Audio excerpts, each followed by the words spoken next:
Hello, one and all, is my view of Dr. Stone, chapter 146, Bar Francois Bitters. Oh, this chapter just loved to prove me wrong. I mean, seriously, we were all speculating last chapter, oh, why didn't they have beer? Why didn't they have beer? Why isn't there beer? I mean, there was one theory pretty like in the comments down below was they're saving the alcohol to go revive everyone.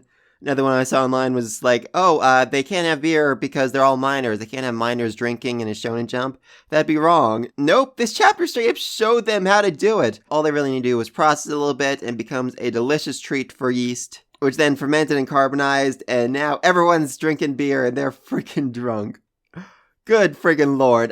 Did not see that coming after last week, and then Yo gets drunk and starts telling his story, and I find it kind of weird they treat him like just a drunk telling stories, but that's actually what happened.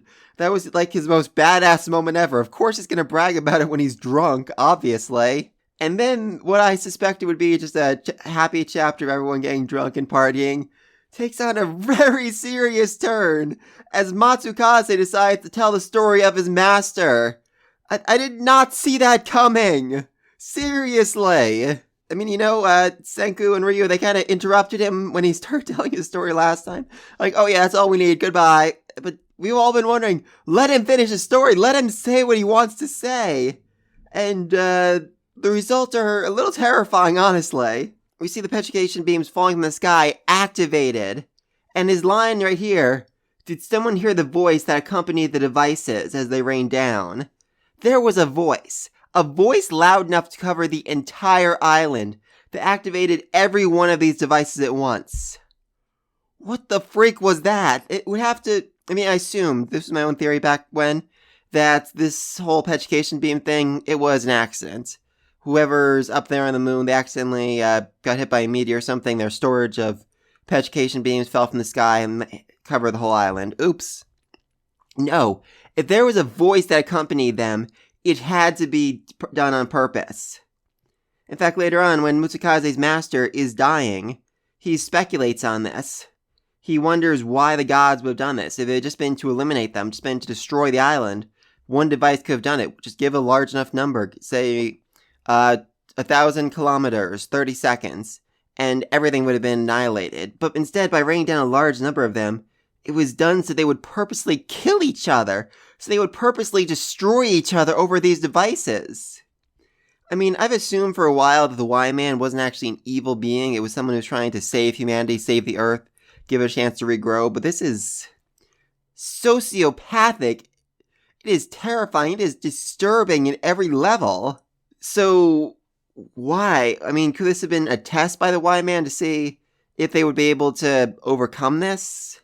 I'm honestly not sure, but I do just love the Lord's final words. I wish nothing more than to prove the heavens wrong, to show that mankind is not so foolish, to show that we are not to be mocked. God damn, that's a badass way to go out. And I can really respect that, wanting to prove the gods wrong. There's nothing more badass than that. Also, in a very heartbreaking turn the series didn't really focus on, I think Matsukaze killed his own master. Yeah, he kind of did. I mean, petrification beam started going up his arm, and then he cut off his master's arm with a stone sword. Did not know that was possible. And then the master just kind of, bled to death from his wounds. But if he hadn't done that, the master had been fully petrified, they could have just woken him up a few hundred years later. Just saying, Matsukaze might want to feel a little guilt about that. Obviously, he didn't know that they could wake up petrification, but still, I'm sure he blames himself for that, as any good vassal does. Oh, and then the next page. Jesus freaking Christ, that next page. As Matsukaze slaughters man after man, everyone who comes after him. Oh my god, he's absolutely terrifying here. It actually kind of reminded me of Shaman King. I don't know if anyone's read that, but it's one of my favorite manga of all time. Seriously, I've read it like 5 times already. There is a scene very early on where they tell the story of Amidamaru, that's it, who in order to keep his promise to his friend, stayed at the spot where they agreed to meet, even after knowing his friend died, and even after the evil, corrupt lord sent man after man to kill him. One by one, he slaughtered everyone that came after him for hours and hours, killing tens of hundreds of men, eventually earning him the name of the demon before he was finally slain. And that might have been the case here, too. Mutsukasa may have also gone down history as a demon. I'm sure they stay in the island. There have been stories of this great demon who slaughtered man after man. I mean, the only way they were finally able to stop him was to throw a dozen fake petrification beams at him at the same time, so he wouldn't know where the real one was, so he wouldn't be able to dodge it. Though this does raise a very terrifying question, because he says specifically, only one petrification device remains. There is one device left. One single device. And it was in the hands of this ass right here. This brigand, this bandit, this guy that killed Mutsukaze's master. So does that mean that this dude right here is Soyuz's great-great-great-grandfather? Was Soyuz the descendant of these brigands, of these bandits? Or did Soyuz's ancestor somehow find a way to get the device away from him and somehow manage to take control of the island for himself? I don't know, but I definitely want clarification on that, because it's kind of creepy if, Soyuz's ancestor was the one that essentially killed Mutsukaze's lord. I have some issue with that. I definitely would have some issue with that. Then we get some actual guilt from Jinro, which I just freaking loved. He actually felt bad for calling himself Mutsukaze's lord after he hears, how horrible, how traumatizing his lord's death was to him. How hard he fought after his death, And I just really love that from him. A little humility, a little shame, a little guilt. That's something we don't see a whole lot from him, and when we do, it means quite a bit. And then good old Francois offers him a beer to forget his woes, to know peace for a short time, and he takes one little sip, and he blacks out instantly! Not gonna lie, I kind of saw that coming. I actually kind of saw that something Tsukasa. I don't know why. He's like the strongest prime and all that, but I kind of felt like he'd be a lightweight too. This is kind of a trope, the big, strong, tough guy. Can't handle his alcohol whatsoever. Anyway, then when he was blacked out, he demanded Tsukasa teach him how to fight better, which, oh my god. I mean, we've been expecting this for a while. Tsukasa even said right after he fought him and utterly obliterated him, if he had a little more proper training, he would be a formidable opponent. So yeah, he's ready to train him. And also I just have to take a moment to point out, Tsukasa has a double-bladed sword. Are you seeing the sword? It is freaking badass. And I am very annoyed at you, Mitsukase, for talking and partially blocking my view of it, because I want to see more of this sword, and I cannot wait to see him using it in action. That's going to be amazing. But in order to teach weapons training, they need a weapons training master. And the only weapons training master on this whole boat, good old Hyoga. Woo! Really didn't expect him to come back this chapter. Really, really didn't see that coming. But yeah, he's awake, and apparently they want to use him to teach better fighting techniques, because, okay. I mean, they even say it's not too much of a worry because they have a gun, and they have Tsukasa, and Hyoga actually said way back when, even if I attacked you in your sleep, you would probably still have killed me. So, yeah, there's a very large difference in strength between these two men. And, I must admit, Hyoga's request, took me back a little bit.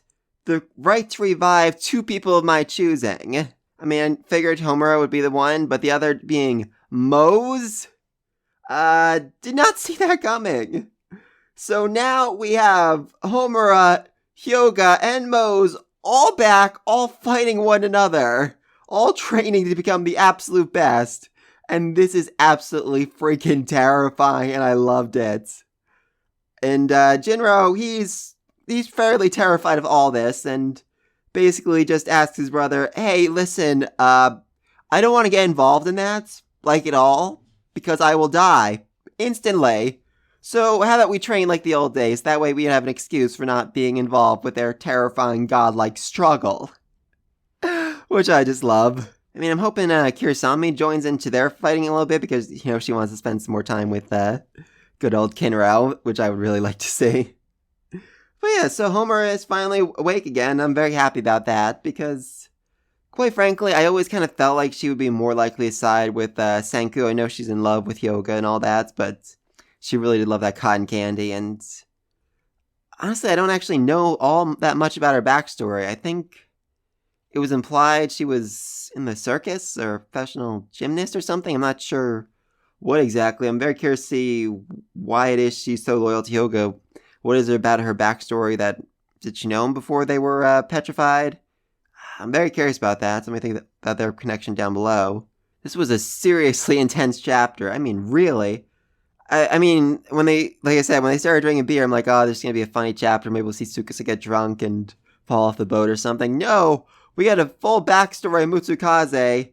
Hyuga, Mose, and Homura revived, and a full-on training arc started. Wow, okay. So yeah, I'm pretty happy here. The story started moving again.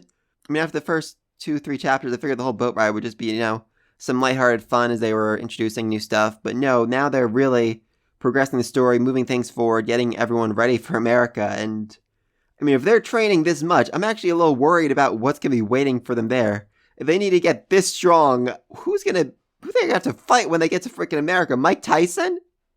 Oh, please, God, let Mike Tyson be waiting in America for them. That'd be hilarious. But, yeah, let me think about this chapter. Like I said, I destroyed my expectations in every single freaking page, but let me know, how surprised were you about all this? How's the weapons fighting gonna go between all of them? And how badass do you think Tsukasa's new sword is? Because I cannot wait to see him use that. Also, just once more, I really have to praise just how Boichi draws Mitsukaze. I mean, the scene of him slaughtering everyone, the way it's done it's probably one of my favorite shots of the entire series once again.